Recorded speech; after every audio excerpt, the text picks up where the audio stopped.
shi dan gidan dan gaske za ta aura, kuma insha Allahu nan ba da daɗewa ba za a daura auren. Shi wannan dan iskan za ta aura? To dan Audu ya zan yi. Na farko dai uban yaron nan dattijo ne, yana da kokari, sannan ya yi hidima wajen ganin ɗaukar ɗawainiyar rashin lafiyar Sumayya, shi ya kai ta ƙasar waje har ta samu lafiya. Sannan ya yi mana alkawarin ba za a ɗaura auren nan ba har sai an kai ɗan shi asibiti an masa aikin kwakwalwa ƙasar waje, saboda ka san yaron bai da cikakkiyar lafiya.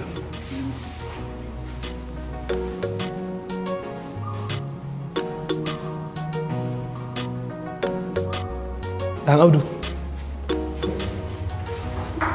Dan Audu. Gaskiya ne.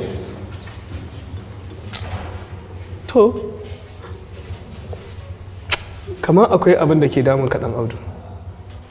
Na fahimci baka cikin hayacin ka Dan Audu.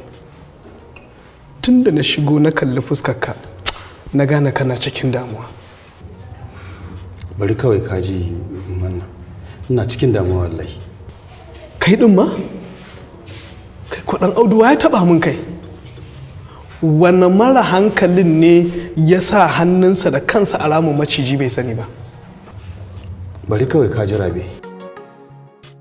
Wannan karan biri na ne ya shiga buhu, kwanciyar hankali na ɗaya shine na bar gidan nan. Allah Dan Audu.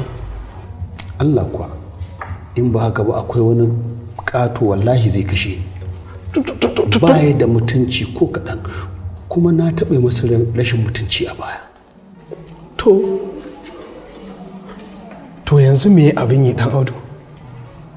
Ni kuma gashi na goge biyu.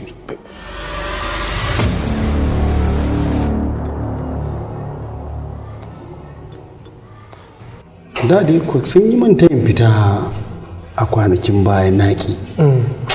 Amma yanzu ina jin dole ne in koma an amshi tayin fita. Gaskiya ne.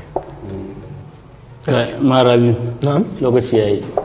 To shikenan in kaɗai ai ba na tafi in baka haka ba. To dan ba shi ajiye mu. Ai ki aka karɓa ajiyar. Ba za ka karɓa ajiyar ba. Abokina, haba abokina. Wa abokinka? Kar ka ƙarce mu abokinka. Ba abokinka bane ni. Ba shi da Allah ni in ma zai riƙe in ma zai cinye.